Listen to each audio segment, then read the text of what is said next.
Okay. Hey, what's up, guys? Welcome to Curtis Clay Training's rotational workout. All this is essentially is to make sure you're essentially learning how to move your hips and disassociate your spine. You're probably thinking, what does it mean to disassociate my spine? What does that mean? Well, I'm gonna explain it to you as my cameraman's gonna back up a little bit because I feel like it's on me pretty tough. Anyways, disassociation of the spine is when your pelvis moves but your upper half stays still, and vice versa. This is applicable when running. So my upper body's moving forward as this is going opposite direction when we're walking, getting our walk on. And along with that too, hitting, throwing, anything that's rotational. If you're always moving at the same position, if I'm trying to throw or I'm trying to rotate, it's not gonna allow any torque within your system. So if you're hitting, you wanna make sure that lower half goes, then the upper half's gonna come through. This workout will help with keeping your spine healthy, but also teach you how to disassociate your spine. So let's get into it. All right, so this is for A1. You're gonna take your thigh strap, okay? And if you don't see this, you've gotta essentially get this band kit. It's linked in the video. So what you're gonna do is attach this above the knee. From here, what you're gonna do is the top leg, or the leg that's attached to you on top of that leg. What we're gonna do is take our hips and our pelvis and rotate across. As you see I do this, I'm not moving my whole body. I'm trying to keep my upper half nice and stable, let my lower half move to rotate and come back. You're trying to drive your leg up and across versus directly straight across. So we're gonna kind of reach the leg up and out, control it back down. Up and out, control it back down. So that's the first one, okay? So pelvic approximation. I'd recommend doing both sides, okay? Now all you gotta do for A2 is we're gonna do an isometric. So what we're gonna do is from here, we're gonna have the band right here. We're gonna hold a glute bridge, okay? And then from here, we're gonna press up. Now from here, we're working that whole side together, come back down. Come up, come back down. You can make it tougher by scooting out further, okay? Or you can add a tougher band. Either one's fine. So alternate those two, that's A block. Hey, what's up, guys? Welcome to B block, okay? So we're gonna mess with some different types of contractions now. I'm not gonna get too into it of how this is gonna apply to your hitting side or throwing side. We're just gonna do both sides, okay? So what I'm gonna do is I'm actually a right-handed hitter. So I'm gonna go this way, so I'm gonna have him come on this side. We're gonna do a closed stance rotation, okay? I've got the band about chest height, but the cool thing is you guys can vary the heights to mess with different swing paths, okay? So a closed stance, which means I'm gonna essentially be rotating over a closed hip. So from here, what we're gonna do is a myometric, okay, or a concentric. We're gonna rotate across, my hips are staying still, I'm gonna come back. Rotate, come back. Rotate, come back. Then what we're gonna do, okay, is a plyometric. So how we're gonna set that up is controlling the rotation back. We're gonna press, and then from here, we're gonna, like on a 3 to 5 count, control the band coming back, go again, lower half is still, control it coming back.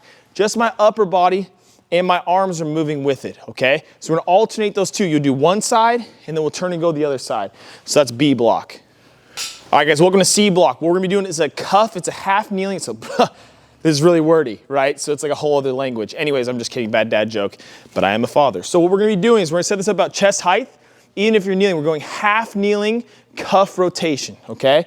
So we're gonna take the cuff, keep it a little bit loose so you can just slide your arm in unless you've got massive jacked arms. That's an issue you're gonna have to deal with. I don't have that since I've become a dad. So anyways, what we're gonna do, the leg that's forward, or the leg that's out in front is the same one that has the cuff. So from here, we're gonna keep our arm still. I'm not pulling with my arm. It's almost like a wall, okay, or something I'm shoving into. So we're gonna rotate, come back, rotate, come back. This is another example of dissociation. I'm not moving my hips with me. I wanna make sure my lower half's staying still and my upper half is rotating, and then I come back nice and easy the opposite way. Boom, we'll do both sides, okay? So that's gonna be C1, I think. I think it's C1, we're not in B blocks, so that's C1. Then what we're gonna do is a glute bridge march. Actually, I think that's B. Then we're gonna go from here, glute bridge. Up, we're gonna march, so we don't want any rotation. We're gonna think leg comes up, alternate. To make this easier, hands are down, okay? A progression from there, it would be arms bent. You're just alternating legs, pelvis isn't moving, so we're not moving the pelvis. The hardest one would be here, because now I have to really engage my core and not let anything else twist. You can see my hips are moving a little bit. We want to keep that stable. For me, even harder, arms back. Well, that actually is a little bit tougher. from there. So the more or less contact points we have on the ground will make it harder. So try those out. We're gonna alternate those two. That's, I believe, C block. What's up, guys? Welcome to D block. Okay, so what we're gonna alternate these two. What we're gonna do is take this band, chest height, we're gonna, boom, connect the handle like so, beautifully clipped. Anyways, we're gonna take the same foot as forward as the same arm that's pressing, okay? So what you're gonna do is to start this motion, we're not starting the rotation with the press. We're gonna start it with our trunk trying to rotate. So I'm gonna think here, press, but I'm gonna think about reaching forward versus across my body. From there, we're gonna control the trunk coming back, and then the arm starts to bend. Trunk, press and reach, come back. Trunk, press and reach, control with the trunk, coming back. You'll do both sides. Then from there, we're gonna do a wide stance as a band twist, but it's a pulse. So the reason why we go wider with the stance, keep the pelvis still again, okay? Now we're thinking upper body is working in between the legs. So here's my target right here. So from here, so we're gonna pulse, so go quick. So we're gonna go here. It might look like I'm just moving my arms, but I'm really trying to start this motion with my trunk. So I'm thinking flex, kind of relax. Don't hold your breath the whole time. If you do, you might faint, and I don't want you to faint and hit your head. It's not good, right? So anyways, learning how to contract and relax aggressively will help with your sport also, or you're just walking or trying to run, okay? That's D block. Let's get to E block. Good. All right, guys, welcome to E block. This is essentially is by itself because like nobody knows how to move their pelvis. This is a standing implementation or example of the first one we did, which is the pelvic approximation. It's another example. So what you're gonna do is take your thigh cuff, okay? I would attach it, okay, to the thigh furthest away from your connection point, okay? So once you clip that thing in, give me a moment, sorry, so it takes me a bit.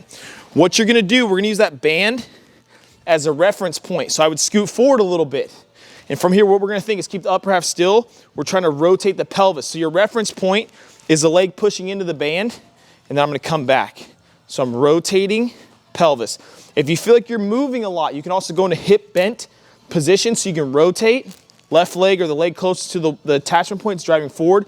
This one's driving back, and then come back. Now, a progression from that is you can actually turn, okay, this way. Okay, I think this is a better option, but that's just kind of introduction. So from here, now we're gonna drive. You'll feel that core work on that front side, control it back. You're trying to keep your upper half as still as possible. We're not trying to turn. So we're gonna move the pelvis. This is moving, so I got strings right here. Control it back.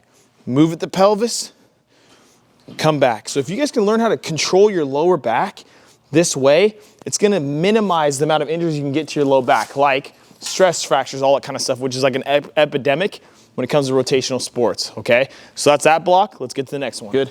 All right, guys, welcome to F block. This is the last one we're gonna do. So we're gonna progress that movement from here and use the upper body as an isometric. So what we're gonna do is a pull-off press. I go feet about shoulder width. So from here, we're gonna press out. We're gonna hold that upper body there, but we're gonna work the pelvis. You guys actually might like this one better than that banded one we just did. And then you're gonna control it moving back. So my hips are moving, or my pelvis, and I'm keeping my upper body still. So I'm rotating. Ooh, that feels pretty good. Rotate, rotate, back and forth. Pretty simple, okay? Once you finish that, do both sides. Now we're doing open stance band twist. Early on, if you guys remember, we did a closed stance and rotated. Now we're gonna do an open. Okay, so now we're open from here. So now what we're gonna do is we're gonna rotate. But if you look at my leg that's out in front, I'm almost trying to drive through that leg. So as I extend the hip, I'm trying to rotate to help my upper body rotate. Then I absorb back into that position, rotate. I'm really feeling that glute work a little bit. Come on back from there, okay? So that's F block, alternate those two. That's the end of the rotational workout. If you got any more questions, let me know, and we'll talk to you guys. Curtis.